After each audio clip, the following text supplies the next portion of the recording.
السلام عليكم ورحمة الله وبركاته. الحمد لله نحمده ونستعينه ونستغفره ونؤمن به ونتوكل عليه ونعوذ بالله من شرور أنفسنا ومن سيئات أعمالنا من يهده الله فلا مضل له ومن يضلله فلا هادي له وأشهد أن لا إله إلا الله وحده لا شريك له وأشهد أن محمدا عبده ورسوله أما بعد.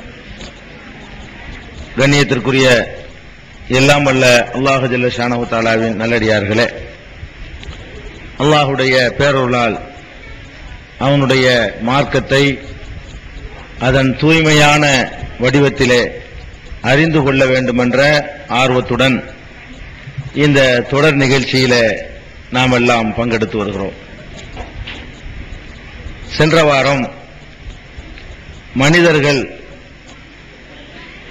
அல்லாஹ்வின் பெயரை பயன்படுத்தி சத்தியம் செய்வார்களேயானால் அதை எப்படி நிறைவேற்ற வேண்டும், நிறைவேற்ற முடியாத நேரத்திலே அதற்கு என்ன பரிகாரம் செய்ய வேண்டும், என்னென்ன காரியங்களுக்கு சத்தியம் செய்யலாம், பொய்யாக சத்தியம் செய்வதால் ஏற்படக்கூடிய கேடுகள் என்ன என்பதையெல்லாம் சென்ற வாரத்திலே நாம் பார்த்தோம்.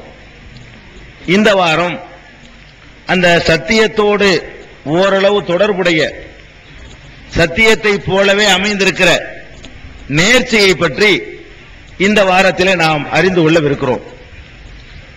இஸ்லாமிய மார்க்கத்தை பொறுத்தவரை அதனுடைய கொள்கைகள் மாத்திரமில்லாமல் அதனுடைய வழிபாட்டு முறையும் கூட ரொம்ப அறிவுபூர்வமாக அமைந்திருக்கிறதை மாற்று கருத்துடைய சகோதரர்களும் ஏற்றுக்கொண்டு வருகிறார்கள்.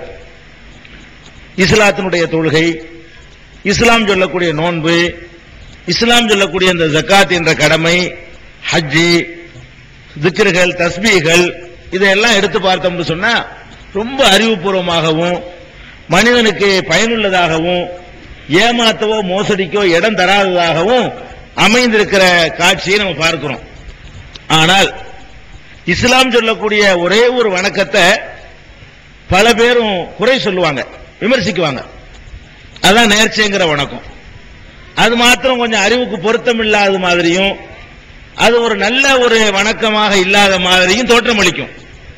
என்ன காரணம்னு கேட்டா, ஒருவர் நேர்ச்சை செய்யறாருன்னு வைங்க. நேர்ச்சைனா என்ன?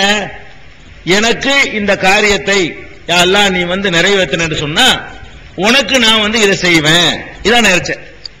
என்னுடைய வைத்த வழியை நீ நீக்கணும்னு சொன்னா நான் ஒரு 10 நோன்பு வைக்குவேன். இது கடவுளுக்கு லஞ்சம் கொடுக்கிற மாதிரி இருக்குது. என்னமோ நீங்க என்னமோ நோன்பு வைக்கிறதுக்கு அவர் ஆசைப்பட்டுக்கிட்டு அவர் கடவுள் உங்களுக்கு தர்றாருன்னு சொன்னா இது கடவுளுடைய தகுதிக்கு ஏற்றதா இல்லையே. என்னுடைய தலைவலியை போக்குனா நான் உனக்கு உண்டியல் 1000 ரூபாய் போடுறேன் எப்படின்னா இதுக்கு என்ன அர்த்தம்? என்னமோ அல்லாஹ் 1000 ரூபாய்க்கு தேவை உள்ளவ மாதிரியும் நம்ம நீ இதை செஞ்சுனா தருவேங்கிற மாதிரியும் இது ஒரு கடவுளுடைய தகுதியை குறைக்கிற மாதிரி இருக்கு. நேர்ச்சைங்கிறத பாத்தீங்கன்னா மற்றவங்க விமர்சனம், இது மற்றவர்கள் விமர்சனம் செய்யும் பொழுது நேர்ச்சைங்கிறது கடவுளுடைய தகுதியை குறைக்கிற மாதிரி இருக்குது. இதெல்லாம் மனுஷன் போய் சொல்லலாம், ஏன்னா அவனுக்கு தேவை. நீ எனக்கு 100 ரூபாய் இருந்தா நான் உனக்கு என்ன செய்வேன், ஒரு இது தருவேன் அது தருவேன்னு சொல்றோம். மனுஷன் தேவை உள்ளவன், அதுக்கு ஆசைப்பட்டுக்கிட்டு என்ன செய்வான், நம்ம கோரிக்கையை நிறைவேற்றுவான். அல்லாஹ் பொறுத்த வரைக்கும் நம்ம எல்லாம் அடிமைகள். நம்ம கிட்ட இருந்து அவன் எதையும் எதிர்பார்க்க வேண்டியதே இல்லை.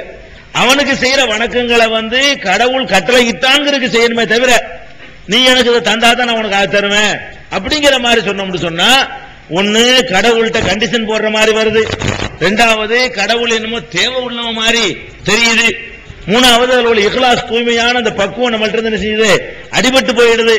அப்ப இது ஒரு நல்ல ஒரு வணக்கமா தெரியலையே என்று பகுத்தறிவாளர்கள் சொல்லப்படக்கூடியவங்க எல்லாரும் நேர்ச்சை பண்றாங்க, எல்லா மதங்கள்லயும் உண்டு. பகுத்தறிவுவாதம் பேசக்கூடிய சில பேர் இது ஒரு நல்ல ஒரு முறை இல்ல என்று விமர்சனம் பண்றாங்க. இஸ்லாமிய மார்க்கத்தை பொறுத்த வரைக்கும் அது அதனுடைய சிறப்பு. இஸ்லாமும் இந்த விமர்சனத்தை பண்ணுது, நல்லா விளங்கிக்கணும். நேர்ச்சையை பொறுத்த வரைக்கும் நீங்க எல்லாம் கண்டிப்பா நேர்ச்சை செய்யுங்க, நேர்ச்சைங்கிற ரொம்ப சிறந்த ஒரு வணக்கம், கண்டிப்பா உங்க வாழ்க்கையில் அடிக்க நேர்ச்சி செஞ்சுக்கிட்டே இருங்க, நேர்ச்சி செஞ்சீங்கன்னு சொன்னா உங்களுக்கு இன்னும் நன்மை எல்லாம் கிடைக்கும் அப்படின்னு இஸ்லாம் சொல்லுதான்னு கேட்டா சொல்லவே இல்லை. எல்லா வணக்கத்தையும் செய்யுமாறு ஆர்வம் ஊட்டக்கூடிய இஸ்லாமிய மார்க்கம் இந்த நேர்ச்சி செய்யறதை மட்டும் ஆர்வம் ஊட்டவே இல்லை, தடுக்குது. சொல்ல போனா ஒருவன் நேர்ச்சி செய்வதை முடிஞ்ச அளவுக்கு தவிர்த்துக் கொள்ளணுமா. அல்லாஹ் இந்த மாதிரி ஆக்குறதுனால மற்றவர்கள் கேட்கிறாங்க பாருங்களா, இவங்க என்ன கேட்கறது என்ன, அது இஸ்லாமே உணர்ந்து இருக்குது. இஸ்லாமே அதை நமக்கு சொல்லி தருது. எப்படி சொல்லி தருது? நபிகள் நாயகம் ஸல்லல்லாஹு அலைஹி வஸல்லம் அவர்கள் இப்னு உமர் அறிவிக்கிறாங்க, சஹீஹுல் புகாரியில நேர்ச்சைன்னு ஒரு விதின்னு ஒரு பாடம் இருக்கு. விதிங்கிற பாடத்தில் வரக்கூடிய ஹதீஸ் என்னன்னு கேட்டா, நஹன் நபியு ஸல்லல்லாஹு அலைஹி வஸல்லம் அனின் நஸ்ரி, நேர்ச்சை செய்வதை விட்டும் நபிகள் நாயகம் ஸல்லல்லாஹு அலைஹி வஸல்லம் அவர்கள் தடை செய்தார்கள். நேர்ச்சையை நீங்க செஞ்சிராதீங்க, அல்லாஹ்வுக்கு தான், அல்லாஹ்வுக்கு கூட நேர்ச்சை செய்யக்கூடாது, நேர்ச்சை செஞ்சிராதீங்க. மேலும் சொன்னார்கள் நபி ஸல்லல்லாஹு அலைஹி வஸல்லம், இன்னஹு லா யருது ஷையா, அது எந்த ஒன்றையும் தடுத்து நிறுத்தாது, வரக்கூடியது வந்துதான் தீரும். என்னமோ நீ நேர்ச்சை பண்ணணும்னு ஆசைப்பட்டுக்கிட்டு அதுக்காக வேண்டி அல்லாஹ் நிறைவேற்றுவான்னு நினைக்காத. அல்லாஹ் உனக்கு என்ன ஆகும்னு வச்சிருக்கிறான்னு நடத்தியே தீருவான். இந்த நேர்ச்சிக்கு ஆசைப்பட்டுக்கிட்டு அல்லாஹ் உனக்கு தரப்போறது இல்லை. அப்ப நீ நேர்ச்சி செய்யறத ஒண்ணு தடுக்கிறாங்க, ரெண்டாவது யூஸ்லெஸ்ங்கிறாங்க, பயன் இல்லைங்கிறாங்க. ரெண்டாவது என்ன, ஒரு காரியத்தை செய்யறாருந்தா துவா இருக்குது, நம்ம அல்லாஹ்ட்ட கேட்கிறோம், அல்லாஹ் ஒரு முடிவு செஞ்சதை கூட மாத்திரும்ங்கிறாங்க. துவா பிரார்த்தனை இருக்குது, அது நம்ம எந்த டிமாண்ட் பண்ணல, கெஞ்சிரும். அது நீ இதை தந்தா அதை தருவேன்னு சொல்றது அல்ல துவா. துவாங்கிறது என்ன, நம்முடைய பலவீனத்தை சொல்லி, அவனுடைய பலத்தை சொல்லி, நம்முடைய இயலாமையை சொல்லி, அவனுடைய வல்லமையை சொல்லி, யா அல்லாஹ் உன்னை விட்டா நான் யார்கிட்ட கேட்பேன், நீ தான் தரணும், இதுக்கு ஓகே. இது கடவுள் தன்மைக்கு, கடவுளுடைய அந்தஸ்துக்கு எந்த குறையும் ஏற்படுத்தல. நேர்ச்சைங்கிற என்ன ஏற்படுத்துது, என்னமோ அல்லாஹ் தேவை உள்ள மாதிரி ஆகுது. அதுக்கு தான் ரசூல் ஸல்லல்லாஹு அலைஹி வஸல்லம் சொல்றாங்க, நீங்க என்னத்தை தான் நேர்ச்சை பண்ணுங்களேன், ஒண்ணும் நடக்காது. நேர்ச்சை பண்ணாட்டால் அதான் ரிசல்ட், நேர்ச்சை பண்ணினால் அதான் ரிசல்ட். நேர்ச்சையினால உனக்கு எல் முனை அளவு கூட ஒரு மாற்றம் ஏற்படாது. லா யருது ஷையா, ரசூல் ஸல்லல்லாஹு அலைஹி வஸல்லம் சொல்றாங்க, எந்த ஒன்றையும் நேர்ச்சையை தடுத்தே நிறுத்தாது என்று சொல்லிட்டாங்க. அதே மாதிரி பெருமானார் ஸல்லல்லாஹு அலைஹி வஸல்லம் சொல்றாங்க, வேற ஒன்னும் செய்யாதுன்னு பிறகு அனுமதிக்க இல்லைன்னு ஒரு பயனும் இல்லைன்னா என்ன பயன் இருக்குன்னு கேட்டா, கஞ்சத்தனம் பண்றவருக்கான அவங்கிட்ட இருந்து மக்களுக்கு ஏதாவது கிடைக்கிறதுக்கு யூஸ் ஆகும், வேற ஒண்ணும் கிடையாது. கொடுக்கவே மாட்டான், அல்லாஹ்வுக்கு நேர்ச்சை பண்ணிட்டேங்கிறதுக்காக கொடுத்துடுவான். அந்த வைத்த வலி துடிக்கும் போது நான் ஒரு ஆட்டை இருக்கிறேன் அந்த நேரத்தில் சொல்லிவிடுவான், சொல்லிட்டேங்கிறதுக்காக வேண்டி என்ன செய்வான், அந்த ஆட்டை எடுத்து ஏழைக்கு கொடுப்பான். கஞ்சன்ட்டு ஏழைக்கு ஏதாவது கிடைக்குங்கிறதுக்கு தான் இஸ்லாம் அனுமதிச்சுட்டான். நல்லா விளங்கிக்கணும். வேற எதுக்கு அனுமதிச்சோம்னா, அல்லாஹ்விடத்தில் அந்த கோரிக்கை நிறைவேறுங்கிறதுக்கு அனுமதிக்கவே இல்லை. எதுக்கு அனுமதிக்கப்பட்டிருக்குன்னா, இன்னமா யுஸ்தஹ்ரஜு பிஹி மினல் பகீல், அதனால பகீல் இருக்கான கஞ்சன் அவங்கிட்ட இருந்து என்னமாவது வாங்கி அடுத்தால கொடுக்க முடியும். அவன் நேர்ச்சை பண்ணிட்டதுக்காக வேண்டி கொடுத்துருவான், சும்மா குரான கொடுக்க மாட்டான். ஒரு வைத்தவழி துடிப்பான், அல்லாஹ் எனக்கு இது போனுச்சுன்னா ஒரு 10,000 ரூபாய் நான் பள்ளியாசல் கொடுக்குறேன், அந்த வேதனையில சொல்லி போடுவான். நேர்ச்சை பண்ணிட்டேங்கிறதுக்காக வேண்டி கொடுத்துருவான். இது செய்யலன்னு வைங்க, இவங்கிட்ட 10 காசு வராது.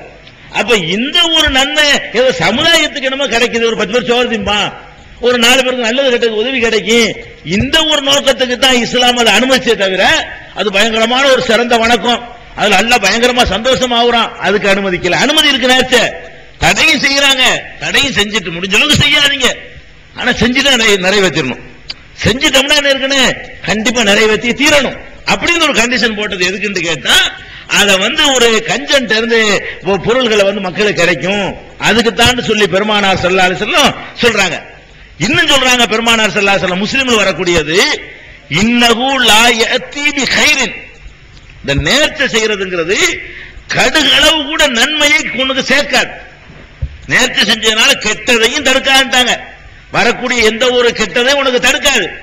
நல்லது செய்யுமா, ஒரு நல்லது உனக்கு கிடைக்காது. நேர்ச்சை பண்ணு சொன்னா லா யஅதி பி கைரின், ஒரு கைரையும் அது கொண்டு வராது, ஒரு நல்லதையும் கூட உனக்கு கொண்டு சேர்க்காது என்று பெருமானார் ஸல்லல்லாஹு அலைஹி வஸல்லம் சொன்னாங்க. இப்னு உமர் அறிவிக்கிறாங்க. இது முஸ்லிம்ங்கிற கிதாபுல நேர்ச்சைங்கிற அத்தியாயத்துல இடம்பெற்றிருக்கிற ஒரு ஹதீஸ். இன்னொரு ஹதீஸ் புகாரியில நேர்ச்சைங்கிற பாடத்துல இருக்குது. இன்னன் நதுர லா யுகத்திமு ஷையன் வலா யுஅখিரு, நேர்ச்சை செய்வது என்பது எந்த ஒன்றையும் முற்படுத்தவும் செய்யாது, பிற்படுத்தவும் செய்யாது. ஒரு 10 நிமிஷம் லேட்டா கூட ஆகலாம். அதாவது நேர்ச்சைங்கிறது, எனக்கு என்னவோ ஏற்பட்டிருக்கு ஒரு நோய், இந்த நோயை தீர்வது ஒரு 4 நாள்ல தீர்றது, ஒரு 3.25 நாள்ல தீர்றதுக்காச்சும் நேர்ச்சை உதவுமான்னு அது கூட உதவாது. 4 நாள்ல தீரணும் அல்லாஹ் எழுதி வச்சான்னா 4 நாள் தீரும். ஒரு 5 நிமிஷம் முந்தி தீர்வதற்கு கூட இது யூஸ் ஆகாது. எப்படி சொல்றாங்க பாருங்க, எந்த ஒன்றையும் முற்படுத்தவும் செய்யாது. ஒரு நோய் தீர வேண்டி இருக்குது, முன்னாடி தீர்த்து விட்டுறாது. அல்லது பிற்படுத்தவும் செய்யாது. ஒரு நன்மை வர வேண்டி இருக்கிறது, ஒரு கேடு வர வேண்டி இருக்கிறது, நேற்று செஞ்சவன இன்னைக்கு வரக்கூடிய நாளைக்கு வந்துருமா, ஒரு நாள் தள்ளி போடுமான்னு தள்ளி போடாது. இன்னைக்கு உனக்கு கேடு வரணும்னு சொன்னா இன்னைக்கு தான் வரும். நேற்று செஞ்சால் இன்னைக்கு தான் வரும், நீ நேற்று செய்யாட்டால் இன்னைக்கு தான் வரும். ரசூலுல்லாஹ் சொல்றாங்க, வரக்கூடிய கேடுகள் கொஞ்சம் தள்ளி போய் வருமானா அது கூட வராது. அதாவது மொத்தமாவும் தடுத்து நிறுத்தாங்க நேரத்தையும் தள்ளி போடலாம். மொத்தமா நிறுத்திட்டாலும் பரவாயில்ல, நம்ம நேரத்தை செய்ய ஆசைப்பட்டுக்கிட்டு மொத்தமாவும் ஒரு நன்மை செய்யாது. அதே நேரத்தில் என்ன செய்யாதான், கொஞ்சம் லேட் ஆக்கி விடுமானா லேட் ஆகாது. லாயு கத்திமு செய்யன் ஒலாயு அகிரும். நேர்ச்சை என்பது எந்த ஒரு பொருளையும் எந்த ஒரு காரியத்தையும் முற்படுத்தவும் செய்யாது, பிற்படுத்தவும் செய்யாது. அதனால விட்டுருங்க, வேணாம். நேர்ச்சை செய்யறதுங்கிற வழக்கம் வேணாம். அல்லாஹ்ட்ட துஆ செய்யுங்க, சும்மா செய்யுங்க. இதை தந்தா அதை தருவேங்கிறது வேணாம் என்று பெருமானார் ஸல்லல்லாஹு அலைஹி வஸல்லம் அவர்கள் இந்த உம்மத்து ஒரு அறிவுபூர்வமான சமுதாயமா இருக்கட்டும் அப்படிங்கிறதுக்காக வேண்டி அழகான வழியை காட்டுறாங்க. இன்னொரு தடவை சொல்றாங்க பெருமானார் ஸல்லல்லாஹு அலைஹி வஸல்லம், லா யஅதி இப்னு ஆதம நதுரு பிஷையின் லம் யகுன் குத்திர லஹு. ஒரு மனிதனுக்கு என்ன விதியில் எழுதப்பட்டதோ அது எழுதப்பட்டதை தவிர எழுதப்படாத எந்த ஒன்றையும் ஆதமுடைய மகனுக்கு நேர்ச்சை கொண்டு வந்து சேர்க்காது. உனக்குன்னு ஒண்ணு நல்லா எழுதிட்டான்ல, அதான் நேர்ச்சை செஞ்சாலும் அதுதான், செய்யல என்றால் அதான் வேஸ்டில் விழுந்தா. ஒன்னு செஞ்சாலும் அதுதான் சரி. துன்யாவுல ஒண்ணு நடக்கல, ஆகிரத்தில் இப்படி சவாபு கிடைக்குமா, அதுவும் கிடைக்காது. யாராவது நேர்ச்சை செய்வார்களே ஆனால் அதுக்காக இவ்வளவு நன்மைன்னு ஒரு அதிசயம் காட்ட சொல்லுவோம் பார்ப்போம். ஒரு சுப்ஹானல்லாஹ் சொல்வதற்கு எவ்வளவு நன்மைகள் இருக்குது, ஒரு அல்ஹம்துலில்லாஹ்வுக்கு மார்க்கத்தில் எவ்வளவு நன்மைகள் சொல்லப்படுது. நேர்ச்சியை பொறுத்த வரைக்கும் துன்யாவுல உனக்கு பயன் கிடையாது.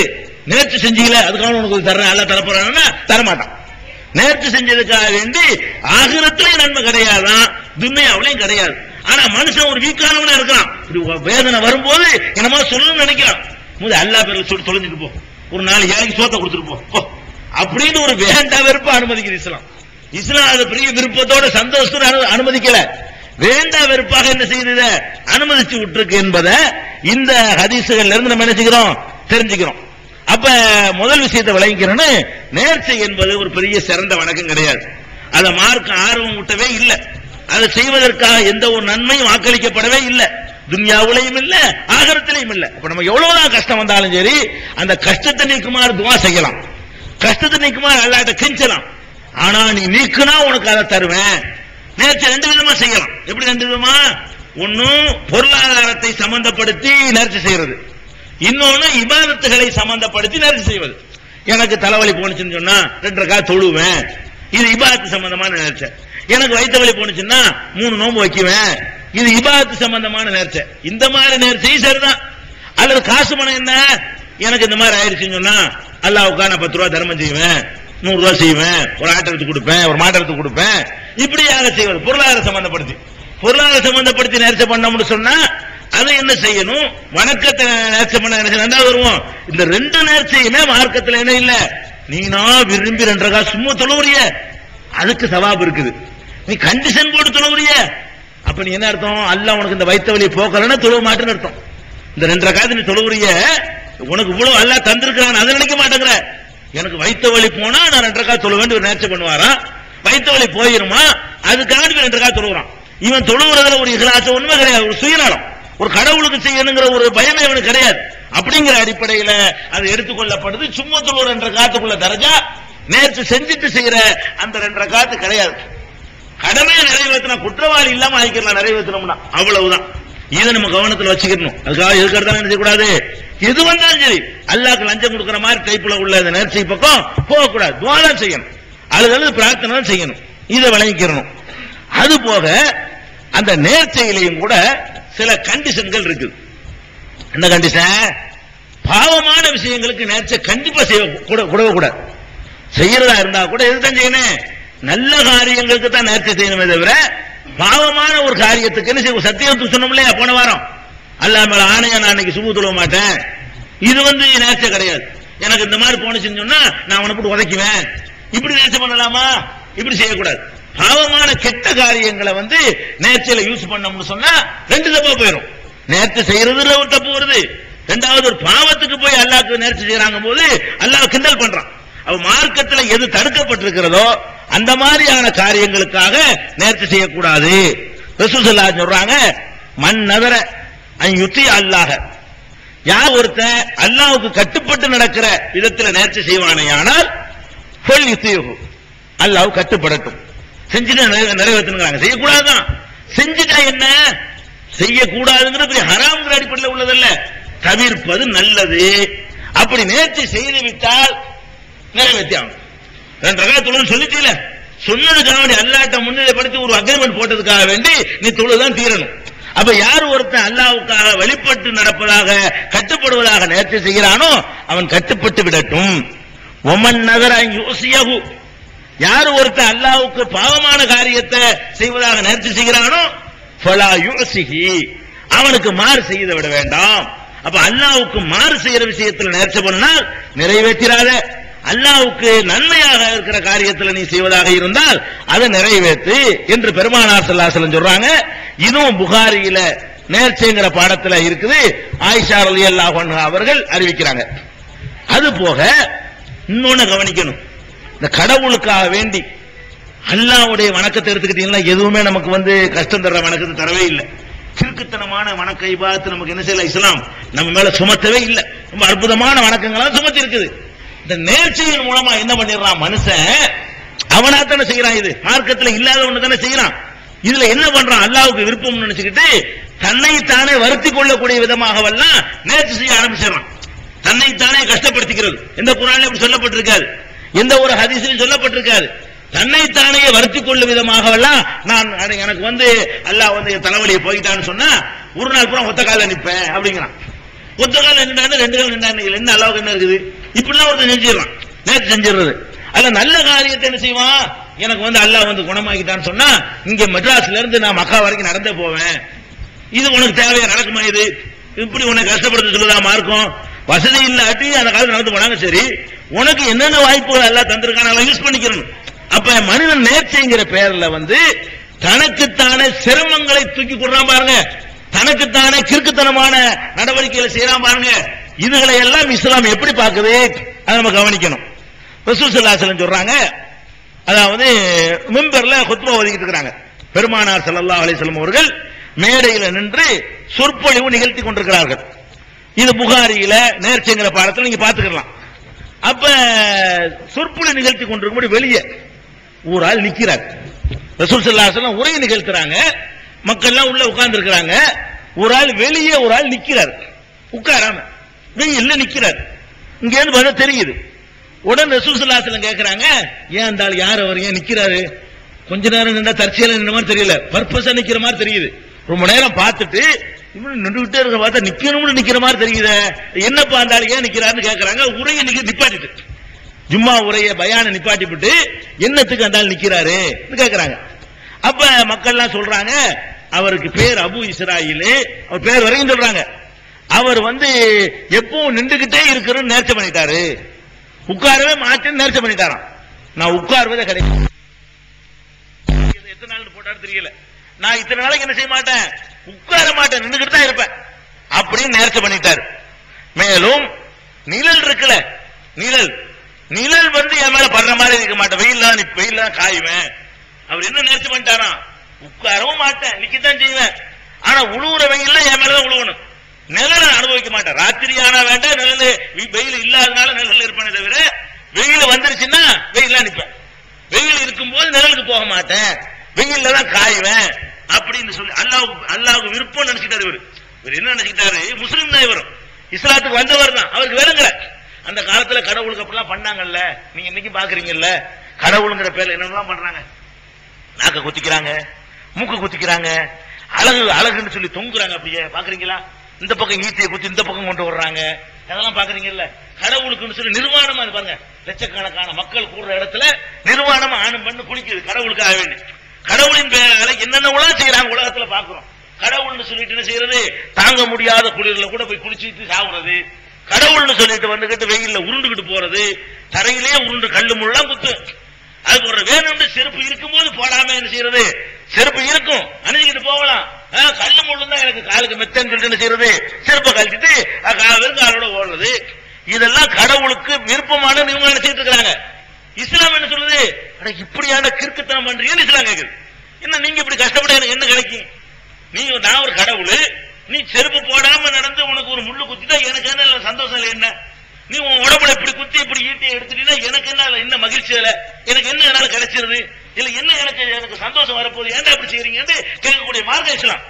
அப்ப இவர் என்ன பண்றாரு, இந்த அளவுக்கு இருக்குத்தனம் பண்ணல. அவரு இந்த தொங்கிட்டு போறாங்க அந்த மாதிரிலாம் பண்ணல, சின்ன ஒரு கிறுக்குத்தனம் பண்றாரு. என்ன கிறுக்குத்தனம்? உட்கார மாட்டேன், நான் என்ன செய்ய மாட்டேன், ஒரு நாள் பூரா உட்கார மாட்டேன். சரி. ரெண்டாவது ஒரு நாள் பூரா நிழல்ல இருக்க மாட்டேன், ரெண்டாவது விஷயம். அப்புறம் மூணாவது என்னன்னு கேட்டா ஒலா எத்த கல்லம், பேச மாட்டேன். மூணாவது என்ன பண்ணிக்கிட்டாரு, நேர்ச்சை பண்றாரு பாருங்க. எப்படி நேர்ச்சை? அல்லாஹ்வுக்காக, அல்லாஹ் இந்த காரியத்தை எனக்கு நிறைவேற்றி விட்டானே, ஆனால் எந்த காரியமும் தெரியல, ஏதோ நேர்ச்சை பண்ணிருக்காரு. நேர்ச்சை பண்ணிட்டாரு. எப்படி நேர்ச்சை பண்றாரு?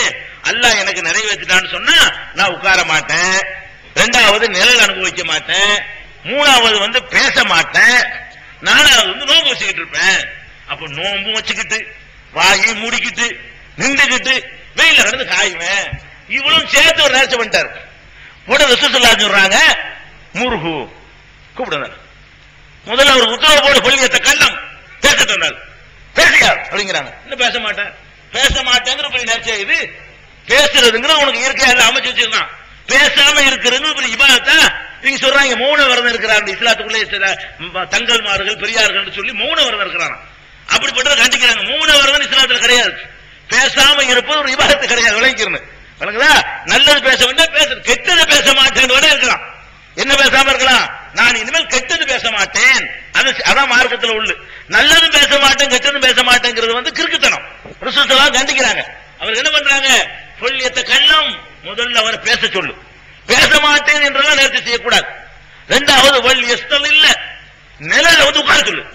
வெயில்ல நிக்கிறேன் நேர்ச்சி, இது நேர்ச்சி இது. நீ வெயில்ல நின்று அவனுக்கு என்ன நன்மை கடவுளுக்கு?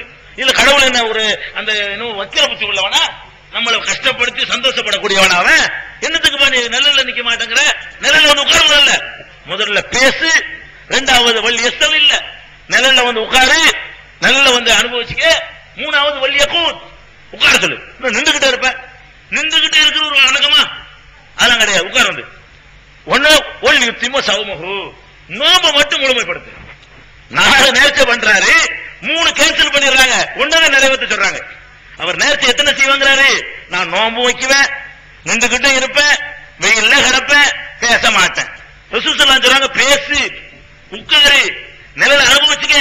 நோம்பு வச்ச அது ஒண்ணுதான் வைக்க. இந்த நோம்பு வைக்குவேன் நேர்ச்சை பண்ணிய அதை நீ முழுமைப்படுத்து. மகரிப் வரைக்கும் இருந்து அந்த ஒரு நாள் நோம்பு வைக்கி. அப்ப பாவமான ஒரு நேர்ச்சை பண்ணுனா அவர் நேர்ச்சியை, அது நேர்ச்சி இல்லைன்றாங்க.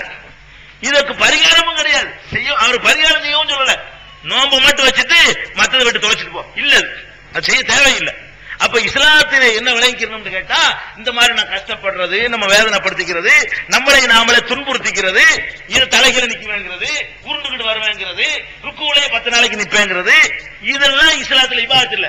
7 நாளைக்கு சாப்பிட மாட்டேங்கிறது, பச்சை தண்ணியை குடிக்க மாட்டேன், சுடுதண்ணி தான் குடிப்பேங்கிறது, இதெல்லாம் என்னது கிழிஞ்ச சட்டை தான் போட்டுட்டு இருப்பேங்கிறது. இருக்கும்போது நல்ல சட்டை இருக்கும்போது நான் எனக்கு இந்த காரியம் நிறைவேறினா ஒரு வாரத்துக்கு கிழிஞ்ச சட்டையை போட்டுட்டு இருப்பேன். இதெல்லாம் இந்த கிறுக்குத்தனத்துக்கெல்லாம் இந்த மார்க்கத்தில் இடம் கிடையாது. அல்லாஹ் அதை விரும்பல, அல்லாஹ்வுடைய ரசூலும் விரும்பல. இன்னொரு தடவை பாருங்களேன், ஒரு ஆளு, இதுவும் முஸ்லீம்ல நேர்ச்சிங்கிற பாடத்துல வருது. அனஸ் ரலியல்லாஹு அன்ஹு அறிவிக்கிறாங்க, சரியான கிழவன் ஒரு ஆளு, வயசான ஒரு ஆள். அந்த ஆள் என்ன பண்றாருன்னா, ஹஜ்ஜுக்கு போயிருக்கிறாங்க. ரசூல் ஸல்லல்லாஹு அலைஹி வஸல்லம் இந்த கடைசி ஹஜ்ஜில் நடக்குது. ரசூல் ஸல்லல்லாஹு அலைஹி வஸல்லம் ஹஜ்ஜுக்கு போயிருந்தாங்க, அப்ப நடக்குது. அவரை என்ன பண்றாங்கன்னா, ஒரு 2 பிள்ளைங்க, 2 மகங்க இந்த கிழவனுக்கு இருக்கிறாங்க. ஒரு மகன் தோல்ல இந்த கையை போட்டுக்கிட்டு, இன்னொரு மகன் தோல்ல இந்த கையை போட்டுக்கிட்டு அங்க இருந்து போகும்போது நடந்து வர்றாரு. ஹஜ்ஜுக்கு நடந்து வர்றாரு. நடக்கவே ஏழு அவருக்கு சுயமா இருந்தாலும் தோல்ல கை போட்டுக்கிட்டாலும் என்ன செய்யறாரு, நடந்து வர்றாரு. சொல்ல பாவமா இருக்கிறதால பார்த்தா, நடக்க ஏழ உனக்கு, நீ எதுக்கு பையங்க தோல்ல கையை போட்டுக்கிட்டு நடந்துகிட்டு வர்ற?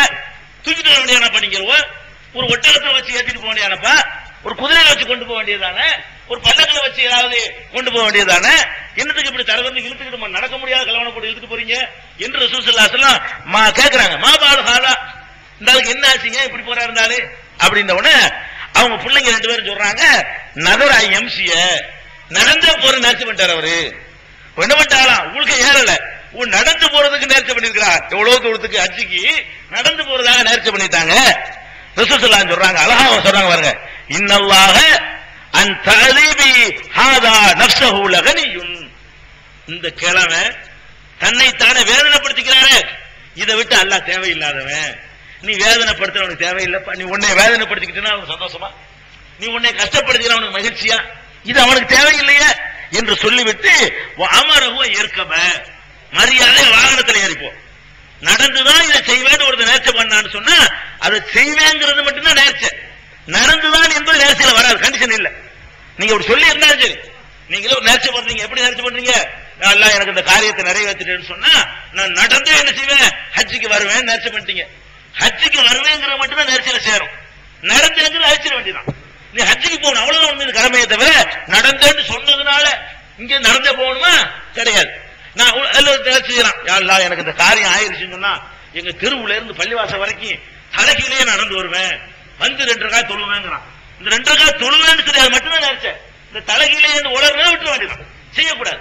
ஏற்கனவே செஞ்சு இருந்தாலும் சரி, தலைகீழ வருவேன்னு சொல்லி இருந்தாலும் சரி, அதை செய்யக்கூடாது. உருண்டுகிட்டே வருவேன், வந்து 2 ரக்காத் இந்த பள்ளிவாசல் தொழுவேங்கிறான். நீ 2 ரக்காத் தொழுவேங்கிறது மட்டும் செய்யி, இந்த உருண்டுகிட்டே விட்டுரு. உனக்கு எப்படி முடியுமோ அப்படி வா, முடியாட்டி யாரை தூக்கினா வைக்க சொல்லு, அது தப்பு இல்லைங்கிறாங்க. அப்ப நடந்துகிட்டே வருவேன் என்று நேர்ச்சி செஞ்சவரை கூப்பிட்டு சொல்றாங்க, வாகனத்தில் ஏறி போயா நடந்துகிட்டு போற ஒரு நேர்ச்சி இல்ல, இது அல்லாஹ் விரும்ப மாட்டான், இது அல்லாஹ்வுக்கு தேவையில்லை. நேர்ச்சியை பத்தி இவ்வளவு அழகான ஒரு வழிகாட்டுதல் இஸ்லாம் எந்த மார்க்கத்தை சொல்றாங்களா? கடவுள் பேரால என்ன சாவுங்கிறாங்க, கடவுள் பேரை சொல்லிக்கிட்டு நம்மளை போட்டுக்கிட்டு சாவ வைக்கிறாங்க, அதாவப்படுத்திக்கிட்டு இருக்காங்க. அதையெல்லாம் பார்க்கிறோம். அதே மாதிரி இதே ஹதீஸ்ல இன்னொரு இடத்துல வருது, இருக்க பையுக ஷேக், அந்த முதியவர் பார்த்து ரசூலுல்லாஹ் சொல்றாங்க, சில பெரியவரே நீங்கள் வாகனத்தில் ஏறிக்கொள்ளுங்கள், ஃபைன்னல்லாஹ கனியுன் அன்க வ அன்னதிரிக்க, அல்லாஹ்வுக்கு நீனும் தேவையில்லை, உன்னுடைய நேர்ச்சி தேவையில்லை, போயா. என்ன நேர்ச்சி, இது நடந்தே ஒரு நேர்ச்சியா அப்படின்னு சொன்னதாக முஸ்லீம்ல நேர்ச்சிங்கிற பாடத்துல வரக்கூடிய ஒரு ஹதீஸ பார்க்கிறோம். அதே மாதிரி உக்பா பின் ஆமிர் என்ற சஹாபி வர்றாரு, வந்து என்ன கேட்கிறாருன்னு கேட்டா ரசூலுல்லாஹ் கேட்கிறாரு, என்னுடைய சகோதரி செருப்பு போடாம வெறுங்காலிலேயே ஹஜ்ஜிக்கு போறதா நேர்ச்சி பண்ணிருச்சு. நடந்து போறதே டேஞ்சருங்கிறோம், இந்த அம்மா என்ன பண்ணிருக்குதா, நடந்தும் போவேன் செருப்பு போடாமலும் போவேன் என்று நேர்ச்சி பண்ணிருச்சான். அப்ப ரசூலுல்லாஹ் வந்து ஃபத்வா கேட்கிறாரு. அவர் உக்பா பின் ஆமிர்ங்கிற சஹாபி மார்க்க தீர்ப்பு கேட்கிறாரு. இந்த மாதிரி எங்க அக்கா வந்து சகோதரி, அக்காவை தங்கச்சியான்னு தெரியல, சகோதரி வருது, என்னுடைய சகோதரி இந்த மாதிரி வந்து நேர்ச்சி பண்ணிட்டாங்க, செருப்பு போடாம நடக்கிறத நேர்ச்சி பண்ணிட்டாங்க. ரசூல் ஸல்லல்லாஹு அலைஹி வஸல்லம் சொல்றாங்க, செருப்பு போட்டு நடக்க சொல்லு, வாகனத்தில் ஏறி வேண்டாம் போக சொல்லு, போய் காரியம் செய்யறது மட்டும் தான் முக்கியம். வல் தம்சி வல் தர்கப், நடந்தும் போ ஏறியும் போ, முடிஞ்சுனா நடந்து போ, செருப்பு போடாம போன்னு சொல்லல, காரியத்தை போய் செய்யி. ஹஜ் செய்வேன்னு சொன்னாங்கல்ல, அந்த ஹஜ் செய்யற காரியத்தை செய்யணுமே தவிர இந்த நடந்து போய் உட்கார்ந்துகிட்டு உருண்டுகிட்டுங்கிறதெல்லாம் இது தேவையில்லாத கண்டிஷன்கள். இந்த மாதிரி கண்டிஷன்களை நிறைவேற்ற வேண்டிய தேவையில்லை என்று இஸ்லாம் சொல்ல. நேர்ச்சைங்கிறது நல்லது இல்லை, அது விளங்கிக்கிறது. நேர்ச்சையினால துன்யாவிலையும் சரி ஆகிரத்திலையும் சரி ஒரு நன்மையும் கிடையாது, விளங்கிக்கிறது. அப்படியே செய்யணும் இருந்தா கிறுக்குத்தனமா இருக்கக்கூடாது. அந்த நேர்ச்சி எப்படிப்பட்ட இருக்கக்கூடாது, நம்மளை கஷ்டப்படுத்திக்கிற மாதிரி, நம்மளை வேதனைப்படுத்துற மாதிரி இருக்கக்கூடாது. வேற என்னவா இருக்குன்னு, மார்க்கத்தில் எதை இபாதத்து என்று சொல்லப்பட்டிருக்கிறதோ அதைத்தான் நீங்க செய்யணும். நேர்ச்சைங்கிற பேர்ல தர்மம் இபாதத்து செய்யலாம், தொழுகை இபாதத்து செய்யலாம், நோன்பு இபாதத்து செய்யலாம், 100 தஸ்பீஹ் செய்யலாம்.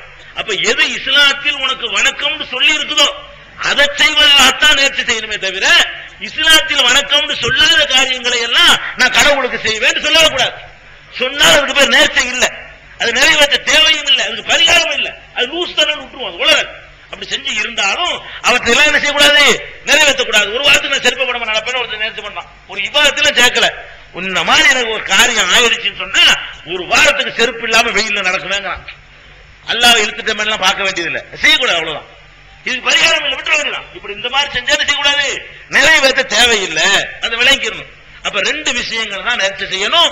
ஒன்னு பொருளாதார ரீதியாக தான தர்மங்கள் செய்யற நேர்ச்சி பண்ணலாம். பொருளாதார காசு மட்டும் இல்ல, ஆடு மாடு பொருள் எல்லாமே சேரும். அது மாதிரி செல்வங்களை நேர்ச்சி பண்ணலாம். வணக்க வழிபாடுகள் நேர்ச்சி பண்ணலாம். வணக்க வழிபாடுகள் நேர்ச்சி பண்ணோம்னா அல்லாஹ் கொடுத்துடணும். பொருளாதார நேர்ச்சி பண்ணீங்கன்னு வைங்க, அல்லாஹ்வையே கொண்டு கொடுக்க போறீங்க, அதுலயும் பாருங்க எவ்வளவு அற்புதமான மார்க்கம். உலகத்துல எல்லாம் கடவுளுக்குன்னு சொல்ற பொருளாதாரம் எல்லாம் கடவுளுடைய புரோக்கருக்கு தான் போய் சேரும். எந்த மார்க்கமா இருந்தாலும் சரி, கடவுளுக்குன்னு கொண்டே கொடுக்கிற காணிக்க வந்து நிச்சயமா கடவுளுக்கு போகாது. யார் அந்த உண்டியலை பராமரிக்கிறாரோ அவருக்கு போய் சேரும், அவருடைய குடும்பத்தாருக்கு போய் சேரும். இஸ்லாத்திலே நீங்க கடவுளுக்குன்னு சொல்லி ரூபாயை நேர்ச்சி பண்ணலாம். கடவுளுக்காக நான் 1000 கொடுக்கிறேன், கடவுளுக்காக 10,000 கொடுக்கிறேன், இது எங்க போய் சேரணும் அது முக்கியம். கடவுளுக்காக நேர்ச்சி பண்ணிட்டீங்க, நான் 1000 ரூபாய் தர்மம் செய்வேன், கடவுளுக்கு கொடுப்பேன். கடவுளுக்கு கொடுப்பேன்னு சொன்னா அசத்துக்கு கொண்டு கொடுக்க கூடாது. கடவுளுக்கு கொடுப்பேன்னு சொன்னா பள்ளிவாசல கொண்டு வச்சுட்டு வரக்கூடாது.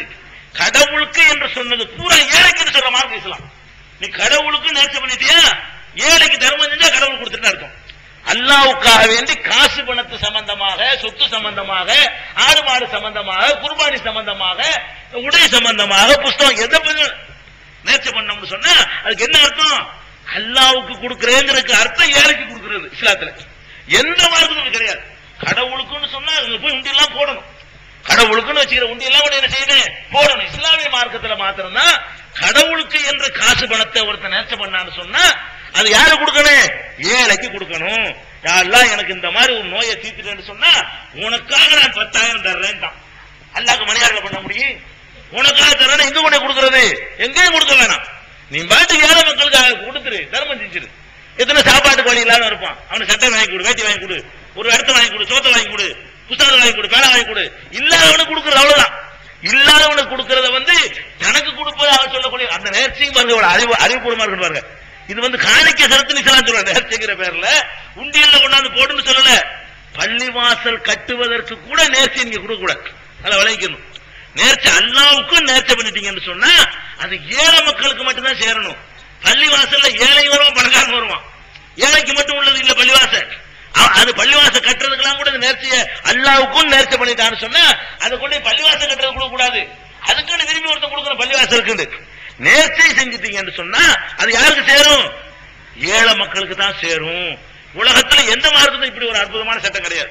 எந்த மார்க்கத்தில் இருந்தாலும் சரி, கடவுளுக்குன்னு சொல்லக்கூடிய ஆடு மாடு கோழி ஒட்டகம் எதோ நேர்ச்சி பண்ணு. இந்த கோழியை அல்லாஹ்வுக்காக நான் நேர்ச்சி பண்றேன். அல்லாஹ்வுக்காக அர்த்தம் பக்கத்து வீட்டுல ஒரு யாரும் கையில பிடிச்சு கொடுத்துட வேண்டியதான். அல்லாஹ்வுக்கு பண்ணு, இந்தாப்பா வச்சுக்க. இதுதான் இஸ்லாம். ஒரு ஆட்டை எடுத்து அல்லாஹ்வுக்காக அந்த ஆட்டை நான் வந்து நேர்ச்சி பண்ணிட்டேன், ஒண்ணும் பண்ணாத, எவனா ஏழையை தேடி பிடிச்சு கொண்டு கையில கொடுத்துருவா. இப்படி சொல்லக்கூடிய ஒரு அதே மனிதாபிமானம், அதுல அறிவுபூர்வம் எல்லாம். இப்படி இந்த மார்க்கத்துக்கு சந்தோஷம் பண்ணுங்க. இப்படி ஒரு மார்க்கத்துல இல்லைன்னு சொன்னா நம்மளும் நிர்வாணமா போய் குடிச்சு தெரியும். அல்ல எப்படிப்பட்ட ஒரு நெறியில நம்மளை ஆக்கி வச்சிருக்கோம் பாத்தீங்களா? அல்ல கஷ்டம் இல்லாம இவ்வளவு அற்புதமான ஒரு வழியில் நம்மளால ஆக்கி இருக்கலாம். பெரிய சுக்குர் செய்யணும், பெரிய நன்றி செலுத்தணும். இந்த மார்க்கத்தை எல்லாம் தந்ததுக்காக வேண்டி எவ்வளவு மோசடி இல்லாம, ஏமாத்துதல் இல்லாம, இவ்வளவு அறிவுபூர்வமா ஒரு நாகரிகமான சமுதாயம். அந்த காலத்துல காபத்துல்லாஹ் நிர்வாணமா தவாப் செஞ்சாங்கன்னு கேள்விப்பட்டோம். இந்த 20ஆம் நூற்றாண்டே பண்றானுங்க. உங்களை 1400 வருஷத்துக்குள்ளே மாத்தியாச்சத. நம்ம 1400 வருஷத்துக்கு முன்னாடி காபத்துல்லாஹ்வுல நிர்வாணமா தவாப் செஞ்சானுவோ.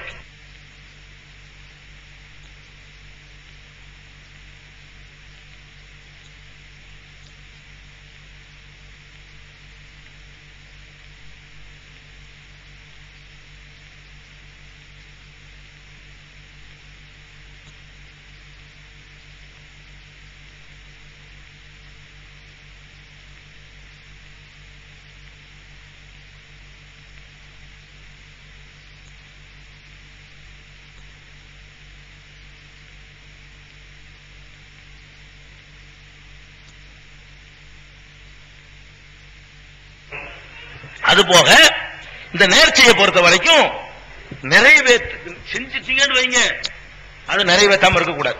அது இபாதத்தா இருந்தா கிறுக்குத்தனமா பண்ண விட்டுறலாம். அல்லாஹ்வுக்காக நான் 2 ரக்காத் தொழுவேன், நோன்பு வைக்குவேன், அதை கொடுப்பேன், இதை கொடுப்பேன் எந்த ஒருத்தர் நேர்ச்சி பண்ணிட்டான்னு வைங்க, அதை செஞ்சுதான் ஆகணும். ஏன்னு கேட்டா பெருமானார் ஸல்லல்லாஹு அலைஹி வஸல்லம் சொல்றாங்க, இது வந்து புகாரியில இதுவும் நேர்ச்சிங்கிற பாடத்துல தான் இருக்குது. உங்களிலே சிறந்தவர் யாருன்னு கேட்டா என்னுடைய காலத்தில் வாழக்கூடியவர்கள். ரசூலுல்லாஹி ஸல்லல்லாஹு அலைஹி வஸல்லம் சொல்றாங்க, மக்களை பார்த்து சொல்றாங்க, சிறந்தவர்கள் யாருன்னு கேட்டா என் காலத்தில் வாழக்கூடிய சஹாபாக்கள், அதுக்கடுத்து தாபியீன்கள், அதுக்கடுத்து வரக்கூடிய சமுதாயம், அதுக்கடுத்து சிறந்த சமுதாயம். அதுக்கு பிறகெல்லாம் ஒரு ஒழுங்கான சமுதாயம் உருவாகாது. டோட்டலாவே நல்ல சமுதாயமா இருக்காது. முழு நல்லவங்களா நீங்க இருக்கிறீங்களே, அப்படி சமுதாயம் உருவாகாது. அவர்கள் என்ன பண்ணுவார்கள்? நேர்ச்சி செய்வார்கள், நிறைவேற்ற மாட்டார்கள். ரசூலுல்லாஹி ஸல்லல்லாஹு அலைஹி வஸல்லம் சொல்லி காட்டும்போது நேர்ச்சி பண்ணி விட்டுருவாங்க, காரியம் ஆன பிறகு நிறைவேற்ற மாட்டான். அப்படி ஒரு கூட்டம் பிற்காலத்தில் உருவாகும் சொல்லி ரசூல் ஸல்லல்லாஹு அலைஹி வஸல்லம் அவர்கள் செஞ்ச நேர்ச்சியை நிறைவேற்றாம இருக்கிறது கெட்டவன்கிறதுக்கு ஒரு அடையாளம் என்று காட்டி தர்றாங்க. அதனால நேர்ச்சியை நம்ம என்ன செய்யணும், நிறைவேற்றணும். அதே மாதிரி உமர் ரலியல்லாஹு அன்ஹு அவர்கள் இஸ்லாத்தை ஏற்றுக்கொள்வதற்கு முன்னாடி ஒரு நேர்ச்சி பண்றார். முஸ்லிம் ஆகுறதுக்கு முன்னாடி நேர்ச்சி பண்றார். என்ன நேர்ச்சின்னா, மஸ்ஜிதுல் ஹராம்ல காபத்துல்லாஹ்ல போய் ஒரு இரவு நான் ஏத்துக்காஃப் இருப்பேன், அங்க தங்கி இருப்பேன் நேர்ச்சி பண்றார். அவர் தங்கவே இல்லை, நிறைவேற்றவே இல்லை, இஸ்லாத்துக்குலாம் வந்துடுறாரு. அப்ப யாவும் பண்ணி ரசூலுல்லாஹ் கேட்கிறார், அல்லாஹ்வுடைய தூதரே, நான் மஸ்ஜிதுல் ஹராம்ல போய் ஒரு இரவு தங்குவதாக ஏத்திக்காஃப் இருப்பதாக நேர்ச்சி பண்ணிட்டேன், இப்ப என்ன செய்ய? இஸ்லாத்துக்கு முந்தைய நான் இது நேர்ச்சி பண்ணிட்டேன், என்னங்கிறாங்க. நிறைவேற்று, மஸ்ஜிதுல் ஹராம் அல்லாஹ்வுடைய பள்ளிவாசல் தானே, அதுல போய் ஏத்திக்காஃப் இருக்கதான் நேர்ச்சி பண்ண, நிறைவேற்று. அவுஃபி பி நதிரிக்க, உன்னுடைய நேர்ச்சியை நிறைவேற்றுன்னு சொல்லி உமர் ரலியல்லாஹு அன்ஹு அவர்கள் கட்டளையிட்டாங்க. இதை நீங்க புகாரியில் என்ன செய்யலாம், பார்க்கலாம். அது போக குர்ஆன்ல பக்ரா 270 அல்லாஹ் சொல்றான், ஒமா அன்ஃபக்தும் மின் நஃபகத்தின், நீங்கள் ஏதாவது ஒரு நேர்ச்சியை நீங்கள் செலவு செய்வீர்களேயானால், அவ் நதர்த்தும் மின் நதரின், ஒரு பொருளை செலவு செய்வீர்களேயானால், அவ் நதர்த்தும் மின் நதரின், ஏதாவது நேர்ச்சி செய்வீர்களேயானால், ஃபஇன்னல்லாஹ யஅலமுஹு, அல்லாஹ் அதை அறிந்து வைத்திருக்கிறான். அல்லாஹ்வை இழுத்து செய்வேன்னு சொல்லிட்ட சரியா நினைச்சாரு, என்னை இழுத்து நீ செய்வேன்னு சொல்லிட்டேன்னு சொன்னா செய்யறதுக்கு தண்டனை உண்டு, செஞ்சா பெரிய நன்மை ஒண்ணு கிடையாது, செய்யலன்னு தண்டனை உண்டு. என் பேரை சொல்லி செய்ய வேண்டிய இல்லடா, என்ன செய்யலன்னு கேப்பா, என் பேரை சொன்னீங்கல்ல, உனக்காக நான் இதை செய்ய வேண்டிய என்ற உறுதிமொழி கொடுத்தீங்கல்ல, அதையே நிறைவேற்றலன்னு கேட்பேன். ஃபஇன்னல்லாஹ யஅலமுஹு, அல்லாஹ் அதை தெரிஞ்சு வச்சிருக்கிறான் என்று அல்லாஹ் சொல்லி காட்டுறான். அதே மாதிரி நல்லடியார்களுடைய பண்புகளை சொல்லும் பொழுது சூரத்துல் இன்சான்ங்கிற சூறாவுல 7வது அத்தியாயத்தில் அல்லாஹ் சொல்லி காட்டுறான், யூஃபூன பின் நத்ரி, அவர்கள் நேர்ச்சியை நிறைவேற்றுவார்கள். வயகாபூன யௌமன் கான ஷர்ருஹு முஸ்ததீரா, பெரிய தீங்கு விளைவிக்கக்கூடிய அந்த மறுமை நாளை அவர்கள் பயப்படுவார்கள், நேர்ச்சியை நிறைவேற்றுவார்கள், மறுமையை பயப்படுவார்கள் என்று அல்லாஹ் சொல்லி காட்டுறான். அப்ப நேர்ச்சியை நிறைவேற்றணும். இன்னொரு இடத்துல ஹஜ் அத்தியாயத்துல 29 வசனத்துல அல்லாஹ் சொல்லி காட்டுறான், சும்மல் யகுது தஃபதஹும் வல் யூஃபூ நுதுரஹும் வல் யத்தவஹு பில் பைத்தில் அதீக், அவர்கள் தங்களுடைய நேர்ச்சிகளை நிறைவேற்றட்டும், காபத்துல்லாஹை வலமரட்டும் என்று அல்லாஹ் ஹஜ் சூராவுல நேர்ச்சின்னு செய்து விட்டீர்களே ஆனால் நிறைவேற்றிருங்க என்று உத்தரவு போடுறான். அதனால செய்யக்கூடாது, அதை செய்வது நல்லது இல்ல, செஞ்சிட்டீங்கன்னா நிறைவேற்றி பாவமாயிரும். நேர்ச்சின்னு செஞ்சிட்டீங்கன்னா கண்டிப்பா என்ன செய்யணும், நிறைவேற்றி தீரணும். வணக்கமா இருந்தா இபாதத்து சம்பந்தப்பட்டதா இருக்குமே, ஆனால் அது என்ன செய்யணும், இதுக்கு முந்தின காலத்துல செஞ்சிருந்தோம்னா கண்டிப்பா நிறைவேற்றி ஆகணும். இந்த நிறைவேற்றுறதுல கூட ஒரு விஷயத்தை விளங்கிக்கணும். நிறைவேற்றுறது என்ன இருக்கணும்னு கேட்டா, நம்ம நேர்ச்சியை தான் நிறைவேற்றுறது இல்ல. உங்க அத்தா நேர்ச்சி பண்ணிருப்பாரு, நிறைவேற்றா மூத்தா போயிருப்பாரு. உங்க அம்மா நேர்ச்சி பண்ணிருப்பாங்க, நிறைவேற்றாம மூத்தா போயிருப்பாங்க. ஒரு காரியம் நடந்தா இந்த மாதிரி செய்யறேன்னு இருப்பாங்க, செஞ்சிருக்க மாட்டாங்க. அப்ப என்ன பண்றது, அதை கூட வாரிசுக்கு நிறைவேற்றுங்கிறாங்க ரசூலுல்லாஹி ஸல்லல்லாஹு அலைஹி வஸல்லம். நேர்ச்சினா சுமை கடல்ல இருக்கும், என் பேரை சொல்லி சொன்னீங்கல, ஏன் செய்யலன்னு கேட்பேன். அப்ப புள்ள குட்டிகளுக்கு வசியத்து பண்ணிட்டாவது போகணும். நேர்ச்சி செய்தவர்கள் நிறைவேற்றல செய்யணும், புள்ள குட்டிகளுக்கு வசியத்து பண்ணிட்டு போகணும். அவ்வளவு பெரிய சுமை அது, ஒருவன் தனக்குத்தானே ஏற்படுத்திக் கொள்ற ஒரு சுமையா போயிடுது. அதை சொல்றாங்க ரசூலுல்லாஹி ஸல்லல்லாஹு அலைஹி வஸல்லம். ஒரு சஅத் இப்னு உபாதா என்ற சஹாபி வர்றாரு. என்ன வர்றாருன்னு கேட்டா, எங்க அம்மா ஒரு நேர்ச்சி பண்ணாங்க, இன்ன நேர்ச்சின்னு சொல்லல அவர், எங்க அம்மா ஒரு நேர்ச்சி பண்ணாங்க, அதை நிறைவேற்றாம மூத்தா போயிட்டாங்க அப்படின்னு ரசூல் ஸல்லல்லாஹு அலைஹி வஸல்லம் சொல்றாரு. இவருக்கு தெரியும், சொல்லிருப்பாங்கன்னு நினைக்கிறேன். அப்ப ரசூல் ஸல்லல்லாஹு அலைஹி வஸல்லம் சொல்றாங்க, நீ நிறைவேற்று, அவங்க சார்பா நீ நிறைவேற்று. உங்க அம்மா தான் நேர்ச்சி பண்ணாங்க, செய்யாம தானே மூத்தா போயிட்டாங்க, நேர்ச்சி பண்ணி இருந்தார்கள், நீ நிறைவேற்று. 1000 ரூபாய் கொடுக்க நேர்ச்சி பண்ணாங்களா, நீ 1000 ரூபாய் ஏழைக்கு தர்மம் செஞ்சிரு. அது மாதிரி நோன்பு வைக்க நேர்ச்சி பண்ணாங்களா, அவங்க சார்பா நீ நோன்பு வச்சுப்படு என்று பெருமானார் ஸல்லல்லாஹு அலைஹி வஸல்லம் அந்த பெற்றோர்கள் நேர்ச்சி பண்ணி நிறைவேற்றாம மூத்தா போயிட்டாங்கன்னு சொன்னா பிள்ளைங்க நிறைவேற்றணும் உத்தரவு போடுறாங்க. செய்யக்கூடாது, செஞ்சுட்டு நிறைவேற்றணும். இல்லைன்னா அவங்களுக்கு சுமையா அல்ல, அவங்கள்ட்ட ஒரு கொஸ்டின் நின்றுட்டு இருக்கும் மறுமையில, அவங்க மாட்டிக்கிடுவாங்க. அதே மாதிரி இன்னொரு இடத்துல ஒரு மனிதர் வர்றாரு, என்ன பண்றாருன்னு கேட்டா, என்னுடைய சகோதரி ஹஜ் செய்வதாக நேர்ச்சி செய்து கொண்டார். கடமையான ஹஜ்ஜி போக அவங்க சர்வ சாதாரணமா ஹஜ்ஜுக்கு நேர்ச்சி பண்ணிக்கிறாங்க. ஏன்னு கேட்டா செலவு இல்லை, உங்களுக்கு தானே 1 லட்சம் ரூபாய் வேணும், அவங்களுக்கு என்ன உள்ளூர்காரங்க சும்மா நம்ம பீச்சுக்கு போற மாதிரி போயிட்டு வந்துருவாங்க. ஹஜ்ஜிங்கிறது அவங்கள பொறுத்த வரைக்கும் என்னது, மக்காவுல சுத்தி உள்ள பகுதியில் உள்ளவங்களுக்கு எல்லாம் சும்மா கடற்கரைக்கு போறவங்க அவ்வளவு கஷ்டம் தானங்க, சும்மா சாதாரணமா ஹஜ்ஜி நேர்ச்சி பண்ணிக்கிறாங்க. இந்த வருஷம் ஹஜ்ஜி செய்வான்ல அப்படின்றாங்க. அவங்களும் பெருசா செலவாட போதில்லை, அந்த போறதுக்கு ஒரு பெரிய பார்த்தோம்னா ஒரு 1000 ரூபாயில ஹஜ் செஞ்சிடலாம் அவங்கலாம் இந்த காலத்துல. அந்த காலத்துல ஒரு 10 திருகத்துல ஹஜ் செஞ்சு போயிடலாம். அப்ப அந்த மாதிரி இருந்ததுனால அந்த பொம்பளை ஹஜ் செய்யற நேர்ச்சி பண்ணிருச்சு இவருடைய சகோதரி. ஆனா நிறைவேற்ற மூத்தா போயிடுச்சு. அப்ப ரசூலுல்லாஹ் வந்து கேட்கறாங்க, என்னுடைய சகோதரி வந்து ஹஜ் செய்வதாக நேர்ச்சி பண்ணினாங்க, நேர்ச்சியை நிறைவேற்ற மூத்தா போயிட்டாங்க, நான் செய்யலாமா கேட்கறாங்க. அப்ப ரசூலுல்லாஹ் கேட்கறாங்க, உன்னுடைய சகோதரி யாருக்காவது கடன் வாங்கி இருந்தா நீ நினைப்ப கொடுக்கணும். ஆமாங்கிறாரு. அப்ப அல்லாஹ்வுடைய கடன் நிறைவேற்று முதல்ல. அதான் நீ தான் நீ வழியை போய் வாங்கின, அல்லாஹ் ஒண்ணு சுமத்துனது இல்லையே, நீ நாத்தன வழி இழுத்து போட்டுக்கிட்ட. உன்னை வேணான்னு சொல்லி இருந்து இப்பெல்லாம் செய்யக்கூடாதுன்னு சொல்லி இருந்து இல்ல நான் செய்வேன், எனக்கு இது நடந்தா செய்வேன் நீ தானே சொன்ன, நீனா சொன்ன கடனா இருக்குனால செஞ்சுதான் தீரணும். உங்க அக்கா வாங்கின கடன் நீ தானே கொடுப்ப, அல்லாஹ்வுடைய கடன் கண்டிப்பா நிறைவேற்றுங்கிறாங்க. அப்ப ரசூலுல்லாஹ் சொல்றாங்க, லவ்கான அலைஹா தைனுன குன்த காலிஹி, உன்னுடைய சகோதரியின் மீது கடன் இருந்தால் நீ தான் நிறைவேற்றுவாய் கேட்கிறாங்க. அவர் ஆமாங்கிறாரு. அப்ப ரசூலுல்லாஹ் சொல்றாங்க, ஃபதைனுல்லாஹி ஆகு பில் கலா, அல்லாஹ்வுக்கு கொடுக்கிற கடன் இருக்குது அதான் நிறைவேற்றுவதற்கு முன்னுரிமை தரப்பட வேண்டியது. ஃபர்ஸ்ட் நிறைவேற்றுறது வந்து அல்லாஹ்வுடைய கடன் நிறைவேற்றுங்க என்று சொல்றாங்க. அதனால என்ன செய்யணும், கண்டிப்பா நேர்ச்சேர்ந்து தாய் தந்தையர் பண்ணினாலும் சரி, சகோதரர் பண்ணினாலும் சரி, சகோதரி பண்ணினாலும் சரி, அதை நம்ம என்ன செய்யணும், நிறைவேற்றலன்னு அவங்க குற்றவாளிகள் நிற்பாங்க. நிறைவேற்றல ஒன்றும் பிரச்சனை இல்லை, உங்களும் நல்லா கேட்க மாட்டான். நீங்க நிறைவேற்றல என்று சொன்னா அந்த பெற்றோர்கள் வந்து பாவிகளா வந்து நிற்பாங்க. அதனால நேர்ச்சி ஜாக்கிரதையா பண்ணுங்க, ஜாக்கிரதை முடிஞ்சா பண்ணுங்க, முடியலன்னா முடிஞ்சதை தவிர்த்துங்க. அப்படி பண்றதா இருந்தா நிறைவேற்றக்கூடியதாக பார்த்து செய்யுங்க, பண்ணுங்க. பண்ணின பிறகு நிறைவேற்றி முடிச்சிருங்க. இது ரொம்ப கவனத்தில் வைத்துக் கொள்ள வேண்டிய விஷயம். சரி, ஒருத்தன் பண்ணிவிட்டான், நல்ல விஷயத்தை தான் பண்ணினான், முடியாம போச்சு. என்ன செய்யுது, நேர்ச்சியில வந்து வணக்க வழிபாட்டு தான் நேர்ச்சி செய்யறேன்னு பண்ணினான், செய்வதாக செய்ய முடியாம போயிடலாம்ல. நான் ஒரு வயிற்று வலியா இருக்குன்னு நேர்ச்சி பண்றேன், ஒரு மாசம் தொடர்ந்து நோன்பு வைக்க வேண்டி வயிற்று வலி போயிடுச்சு, அதுக்கப்புறம் பார்த்தா பெரிய வியாதி வந்து நோன்பு வைக்க முடியாம ஆக்கிவிட்டான்ல. இப்ப நான் என்ன பண்றது, ஒரு மாசம் வைக்கிறேன்னு சொன்ன முடியலையே, அப்படி போயிடலாம். அல்ல வீட்டுல ரூபாய் இருக்கு தைரியத்துல நான் அல்லாவுக்கு 1000 ரூபாய் கொடுப்பேன்னு சொல்லிவிட்டேன். அப்புறம் பார்த்தா இந்த வயிற்று வலி எல்லாம் போன பிறகு பார்த்தா வீட்டுல காசு காணா, 1000 ரூபாய் கொடுக்கவும் முடியல, மாசம் மாசம் ஓடுது கொடுக்க முடியல என்னால, அப்படி நஷ்டம் வந்துடலாம் தானே. அப்ப நேர்ச்சி செய்யறதுங்கிறது வந்து பொருளாதாரமாகவோ அல்ல வணக்க வழிபாடாகவோ இருக்கட்டும், அதன் செஞ்ச பிறகு நிறைவேற்ற முடியாமல் போனால் என்ன செய்வது, அதுக்கு ஒரு பரிகாரம் சொல்லணும்ல. பெருசா ஒண்ணு அழுத்திக்கிற வேண்டியது இல்லப்பா, முடியாம போனிச்சா முடிச்சிரு சக்தி, அதுக்கு ஒரு பரிகாரம் செஞ்சது, எல்லாத்துக்கும் சகட்டு மேனிக்கு ஒரு பரிகாரம். என்ன பரிகாரம், பெருமானார் ஸல்லல்லாஹு அலைஹி வஸல்லம் சொல்றாங்க, கஃபாரத்துன் நذரி கஃபாரத்துல் யமீன். நேர்ச்சிக்கு என்ன பரிகாரம் என்று கேட்டால் சத்தியத்தை முறித்தால் என்ன பரிகாரமோ அதுதான்.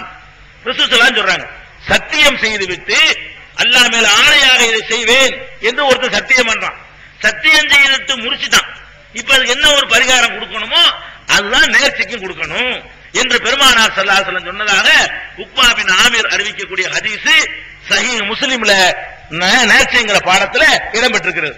அப்ப அதுக்கு ஒரு பரிகாரம் செய்யணும். என்ன பரிகாரம், சத்தியத்தை முறிக்கிறதுக்கு உள்ள பரிகாரம். அது போன வாரம் உங்களுக்கு சொல்லியாச்சு, போன வாரம் வராதவங்களும் இருப்பாங்க, அதுக்கு ஒன்னு சொல்லித்தான் ஆகணும். அப்ப சத்தியத்தை முறிச்சா என்ன பரிகாரம் என்று கேட்டால் குர்ஆன்ல அல்லாஹ் சொல்லி காட்டுறான், ஃபர்ஸ்ட் 10 ஏழைக்கு என்ன செய்யணும், சோறு கொடுக்கணும். ஒரு காரியம் செய்யறா, நேர்ச்சி பண்ணிட்டோம், என்ன காரியம், ஒரு மாசம் நோன்பு வைக்குவேன்ல சொல்லிட்டோம், அல்ல 1 லட்சம் ரூபாய் தர்மம் செய்வேன்னு சொல்லிவிட்டோம், அந்த வேதனை தாங்க முடியும் அடிச்சு விட்டோம் பாட்டுக்கு. அப்புறம் 1 லட்சம் ரூபாய் கொடுக்க முடியல, இப்படி வந்துருச்சுன்னு சொன்னா என்ன செய்யணும், 10 ஏழைக்கு சோத்தை கூட முடிச்சிரு, அல்லாஹ் நான் முடித்து விட்டேன், அதுக்கு நீ பிராயச்சித்தம் பண்ண சொல்லுகிறிய அதை செய்யறேன் அப்படின்னு சொல்லி 10 ஏழைக்கு. நம்ம நாட்டுல 3 வேளை உணவு கொடுக்கணும், உணவுனா 3 வேளை நம்ம நாட்டுல, சில நாட்டுல 2 வேளை உணவு சாப்பிடுறவங்க 2 வேளை உணவு, ஒரு 10 ஏழைக்கு உணவு கொடுக்கணும், அப்படி கொடுத்துட வேண்டியதான். அல்லது ஒரு ஏழைக்கு 10 நாள் கொடுத்தாலும் சரிதான், 10 ஏழை கொடுத்துட்டீங்க, ஒரு ஏழைக்கு என்ன செய்யலாம், தொடர்ந்து 10 நாள் வீட்டுல சாப்பிட்டு போப்பா. ஒரு ஏழை பிடிக்க வேண்டியது, நான் சத்தியம் நேர்ச்சி பண்ணிட்டேன் நிறைவேற்றல, டெய்லி ஒரு 10 நாளைக்கு வந்து நம்ம வீட்டுல 3 வேளையும் நல்லா சாப்பிட்டு போ சொல்லிடலாம், 10 ஏழை கொடுத்தது ஆயிரும். அல்ல ஒரே நாள்ல 10 ஏழை கொடுத்தாலும் சரிதான். 10 ஏழைக்கு என்ன செய்யணும், வயிறார உணவு கொடுக்கணும். என்ன உணவு கொடுக்கணும், ஏழைக்கு உணவு கொடுக்க சொல்லியாச்சு, டெய்லி பிரியாணி ஆக்கணுமா, நீ திங்கிற உணவு கொடுக்கணுங்கிறாங்க. இஸ்லாம் என்ன சொல்லுதுன்னா, நீ அவுசத்தி மாசுத்தையும் அகலிக்கும், உங்கள் குடும்பத்திற்கு நீங்கள் எதை உணவா கொடுப்பீர்களோ அதுல நடுத்தரமான உணவை கொடுங்கள். அதுக்கான பழசை மிஞ்சிதான் கொடுக்க கூடாது, பழைய சொத்தையும் கொடுக்க கூடாது, கொடுக்க சொன்னதுக்காக பிரியாணி கொடுக்கணும்னு அவசியம் கிடையாது. நீ என்ன சாப்பிடுவ அதை கொடு, நீ சாப்பிடுறத 10 பேர் கொடு, அவ்வளவுதான். அதுக்காக விசேஷமான அதுக்கு தயாரிச்சு விருந்து கொடுக்கணும்னு அவசியம் கிடையாது. அப்ப இந்த மாதிரி 10 ஏழைக்கு என்ன செய்யணும், உணவு கொடுக்கணும். உணவு கொடுக்கல என்று சொன்னா நம்ம சாய்ஸ் தான், விருப்பம் தான். உணவு தான் கொடுக்கணும் கிடையாது. அவ் கிஸ்வத்துஹும் 10 ஏழைக்கு உடை கொடுக்கணும், அல்லது இது ரெண்டுல ஒண்ணு, ரெண்டையும் கொடுக்கணும் கிடையாது. 10 ஏழைக்கு சோத்தை கொடு, அல்லது 10 ஏழைக்கு ட்ரெஸ் கொடு. ஒரு ட்ரெஸ்ங்கிற இஸ்லாத்துல வந்து ஒரு மேலாடை இசாரும் ஒரு இதாகும் சொல்றாங்க. ஒரு ஆடை என்பது என்னன்னு கேட்டா ஒரு செட்டு தான், மேலாடை கீழாடை. நம்ம நல்ல ஒரு சட்டை ஒரு கைலி, சட்டை ஒரு பேண்ட், ஒரு டி ஷர்ட் ஒரு பேண்ட், இப்படி மேல உள்ள கீழே உள்ளது, அவ்வளவுதான். அதுக்காண்டி சட்டி பணி எல்லாம் கொடுக்கணும் அவசியம் கிடையாது. மேலாடை ஒரு கீழாடை, அவ்வளவுதான். அப்ப அந்த மாதிரி பொம்பளை கொடுக்குறாங்க, ஒரு ஒரு புருக்கா கொடுத்தா புள்ள அரைக்கணும், அது மாதிரி வாங்கி கொடுத்துடலாம். ஒரு புள்ள ஆடை, அதான் கரெக்டான ஆடை. அப்ப மீன் ஔசத்தி மாத்து செய்யும் அகலிக்கும் நடுத்தர உணவுல இருந்து 10 பேருக்கு கொடுங்க, அல்லது 10 பேருக்கு வந்து ஆடை கொடுங்க. 10 ஏழை பிடிச்சுன்னு ஒரு 5 ஆம்பளை ஒரு 5 பொம்பளை கூப்பிட்டு 10 பேருக்கு ட்ரெஸ் கொடுத்துட்டோம்னா அந்த நேர்ச்சி நிறைவேற்ற வேண்டியது இல்லை. நோன்பு வைக்கிறதா நேர்ச்சி பண்ணணுமே, 1 லட்சம் கொடுப்பதா நேர்ச்சி பண்ணணுமே, அதெல்லாம் கேட்க மாட்டான். இதுக்கு பதிலாக அது முடிஞ்சு போச்சு அப்படின்னு சொல்லிடுவான். அல்லது தஹ்ரீரு ரகபத்தின், அல்லது ஒரு அடிமையை விடுதலை செய்யணும். இந்த காலத்துல அடிமை இல்ல, அந்த காலத்துல மனுஷனை சந்தையில் விற்பாங்க ஆடு மாடு மாதிரி. அடிமையா விற்கிறாங்களேன்னு என்ன செய்யறது, இந்த மாதிரி தப்பு செய்யறவனுக்கெல்லாம் இப்படியே வாங்கி விட சொல்லி அடிமைகள் எல்லாம் ஒழிச்சிருச்சு. அடிமைகளை எப்படி ஒழிக்குதுன்னு கேட்டா, எந்த தப்பு செஞ்சாலும் அடிமையை விடுதலை செய்து இஸ்லாம் சொல்லணும். இவன் காசை கொடுத்து வாங்கி நீ அடிமையில ஓடுறான்றான். இப்படியே இஸ்லாம் என்ன பண்ணிருச்சு, உமர் மீதான காலத்தில அடிமை இல்லாம போயிடுச்சு. ரசூலுல்லாஹ் காலத்துல இருந்த அவ்வளவு அடிமைகள் ஒரு 3வது உஸ்மான் அலி காலத்துல கம்ப்ளீட்டா தொடச்சு எடுத்துட்டாங்க, அடிமை இல்லாத அளவுக்கு. ஏன்னா கிடைக்கல, எல்லாம் வாங்கி விடுதலை பண்ணிட்டாங்க. நல்ல காரியம் சொல்லி அந்த மாதிரி அடிமைகள் என்ன செய்யணும், விடுதலை செய்யணும். இது 3வது சாய்ஸ். 3ல ஏதாவது செய்யலாம். ஒன்னு சோறு கொடுக்கலாம் 10 பேருக்கு, அல்லது 10 பேருக்கு ட்ரெஸ் கொடுக்கலாம், அல்லது ஒரு அடிமையை விடுதலை செஞ்சா போதும். 10 அடிமை இல்ல, ஒரே ஒரு அடிமை விலை கொடுத்து வாங்கி அதை விடுதலை செஞ்சிட வேண்டியது. இது இந்த காலத்துல செய்ய முடியாது, அடிமை கிடையாது. இப்ப அடுத்தது மல்லம் எஜித், இந்த 3 முடியல என்று சொன்னா முடியாச்சுதான். தலாசத்தி ஐயாமின், 3 நாட்கள் நோன்பு வைக்கணும். நோன்பு ஃபர்ஸ்ட் சாய்ஸ் இல்ல. 10 பேருக்கு சோறு கொடுக்க முடிஞ்சாலும் நோன்பு வைக்க கூடாது. முடியவில்லை ஆனால் 3வது அல்லாஹ் சொல்லி காட்டுறான். இதற்கு முடியவில்லை என்று சொன்னால் 3 நோன்பு வை. 300 நோன்பு வைப்பேன் நேர்ச்சி பண்ணிவிடாம ஒருத்தன். அதுக்கு பரிகாரம் என்ன, 10 ஏழைக்கு சோத்தை கொடுக்கணும், 10 ஏழைக்கு ட்ரெஸ் கொடுக்கணும். 2க்கு முடியலையா 3 நோன்பு வச்சா போதும், 300 போயிடும். அது பரிகாரம்ங்கிற வகையில செஞ்ச தப்பு தான், இல்ல தெரியாம செஞ்சு விட்டேன், நான் முடிச்சுக்கிறேன், பரிகாரமா 3 நோன்பு வச்சிடுறேன் அப்படின்னு சொல்லிட்டா அல்லாஹ் வந்து அந்த குற்றம் இல்லாம ஆக்கிப்படுறான். அப்ப இந்த இது குர்ஆன்ல, இது போன வாரம் சொல்லப்பட்ட வசனம் குர்ஆன்ல இருக்குது. இதுதான் ரசூல் ஸல்லல்லாஹு சொல்றாங்க, சத்தியத்தை முறிக்கும் பொழுது இதெல்லாம் சத்தியத்துக்கு தான் சொல்லி காட்டுறாங்க குர்ஆன்ல. இது சத்தியத்தை முறிப்பதற்குரிய தாலிக்கு கஃபாரத்து ஐமானிக்கும், இது சத்தியத்தை முறிக்கிறதுக்குள்ள பரிகாரம் அப்படின்னு சொல்றான் அல்லாஹ். இது ரசூல் ஸல்லல்லாஹு சொல்றாங்க, சத்தியத்தை முறிக்கிறதுக்கு என்ன பரிகாரமோ அதுதான் நேர்ச்சியை நிறைவேற்றாமல் இருப்பதற்கும் பரிகாரம், தனி பரிகாரம் கிடையாதுன்னுட்டாங்க. அதனால இதுல இது வரைக்கும் உள்ள தொகுப்பா நீங்க என்ன விளைவிக்கணும்னு கேட்டா, சும்மா கண்டதுக்குள்ள நேர்ச்சி பண்ணாது, துவா செய்யுங்க எல்லாட்ட. அதை செஞ்சா இது தருவன் தேவையில்லாம, அந்த வேதனை தாங்க முடியாம, கஷ்டம் தாங்க முடியாம நேர்ச்சின்னு பண்ணிடாது, முடிஞ்ச அளவுக்கு தவிர்த்துருங்க. அல்லாட்ட சும்மா கேளுங்க. அப்படியே வாயில சொல்லி நேர்ச்சி பண்ணிட்டீங்களா, பண்ணக்கூடிய காரியம் இபாதத்தா இருக்கிற மாதிரி பாத்துக்கிறீங்க, வணக்க வழிபாடா இருக்கிற மாதிரி பாத்துக்கிறீங்க, ஏழைகளுக்கு உதவுற மாதிரி உள்ள விஷயங்களாக பார்த்துக் கொள்ளுங்க. அதுக்கப்புறம் அந்த நேர்ச்சி என்ன செய்யுங்க, நிறைவேற்றுங்க. நிறைவேற்றுறது முடியலன்னு சொன்னா பரிகாரம் கொடுத்துருங்க. உங்க குடும்பத்தார நேர்ச்சி பண்ணாங்கன்னு சொன்னா அதை நிறைவேற்றிருங்க. இது எல்லாத்துக்கும் மேல நேர்ச்சை விஷயமா தெரிஞ்சு கொள்ள வேண்டிய விஷயம் என்னன்னு கேட்டா, இந்த நேர்ச்சைய அல்லாஹ்வுக்கு மட்டும்தான் செய்யும். முக்கியமா கவனிக்க வேண்டிய என்னது, நம்ம ஆளுக்கு நேர்ச்சைங்கிற பேர்ல நான் ஒரு ஆண்டவரே உங்களுக்காக நாங்க அதை பண்றோம். நேர்ச்சைங்கிறது அல்லாஹ் தீர்க்கக்கூடியவன். ஒரு நோயை தீர்க்கிறது, ஒரு வசதியை தர்றது, ஒரு வறுமையை போக்குறது, ஒரு சந்தோஷத்தை தர்றது, குழந்தையை தர்றது எல்லாம் அல்லாஹ் கையில இருக்குது. இவன் என்ன பண்றான், அவுலியாவே நீங்க அதை பண்ணீங்கன்னா நான் உங்களுக்கு இதை பண்ணுவேன் அப்படிங்கிறான். இந்த நேர்ச்சியை வந்து அல்லாஹ் தனக்கு செய்யவேன், தனக்கு உள்ளதுங்கிறான், நான் கவனிச்சுக்கிட்டு இருக்கேங்கிறான், ஒழுங்கா நிறைவேற்றி பிடிப்பேங்கிறான். அப்ப அல்லாஹ் எது தனக்கு உரியது என்று சொந்தம் கொண்டாடுகிறானோ அந்த நேர்ச்சியை செய்வதாக இருந்தால் அல்லாஹ்வுக்கு மட்டும் செய்யுங்க. அல்லாஹ்வுக்கு கூட செய்யாம இருங்க, செய்யணும் நினைச்சீங்கன்னு சொன்னா அல்லாஹ்வுக்கு மாத்திரம் செய்யுங்க. அவுலியா மகான் பெரியாரு அந்த நேர்ச்சியெல்லாம் பண்ணீங்களா, அதுக்கு பேர் நேர்ச்சியும் இல்ல, அதை நிறைவேற்றி தேவையும் இல்ல. அறியாமை காலத்துல பண்ணிருக்கீங்க.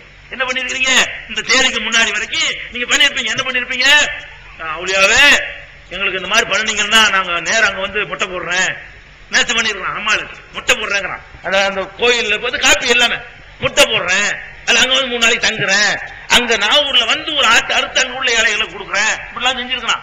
நிறைவேற்ற நேர்ச்சியும் இல்லை, இது லூஸ் தனம். தௌபா செஞ்சு போயிட்டு வேண்டியதான். இதுக்கு பரிகாரம் கூட கிடையாது. அல்லாஹ்வை இழுத்து செஞ்சாதான் அதுக்கு பரிகாரம் கூட செய்யணும். இந்த மாதிரி யாராவது செய்திருந்தீர்களே ஆனால் அல்லாஹ் நம்ம நல்ல வழி காப்பாத்திக்கிட்டாண்டு தௌபா செஞ்சுட்டு பேசாம இருந்துக்கிறங்க. நிறைவேற்றாதீங்க. நிறைவேற்றினா பாவம், பாவமான காரியம் செய்வதாக நேர்ச்சி பண்ணினால் நிறைவேற்ற கூடாதுங்கிறாங்க பெருமானார் ஸல்லல்லாஹு அலைஹி வஸல்லம். அதனால அல்லாஹ்வை தவிர யாருக்காவது, எந்த பொருளுக்காவது, எந்த கல்லுக்காவது, எந்த மகானுக்காவது நேர்ச்சி பண்ணிருந்தீங்கன்னு சொன்னா அதுக்கு பேர் நேர்ச்சை இல்லை, அதை செய்யவும் கூடாது, அதுக்கு பரிகாரம் செய்ய தேவையில்லை, அதை தூக்கி கணக்கிட வேண்டியதான். இதை கவனித்து நடக்கக்கூடியவர்களாக அல்லாஹ் நம் அனைவரையும் ஆக்கி அருள்வானாக. வாஹிரு தாவானா அல்ஹம்துலில்லாஹி. முக்கியமான அறிவிப்பு இருக்கு.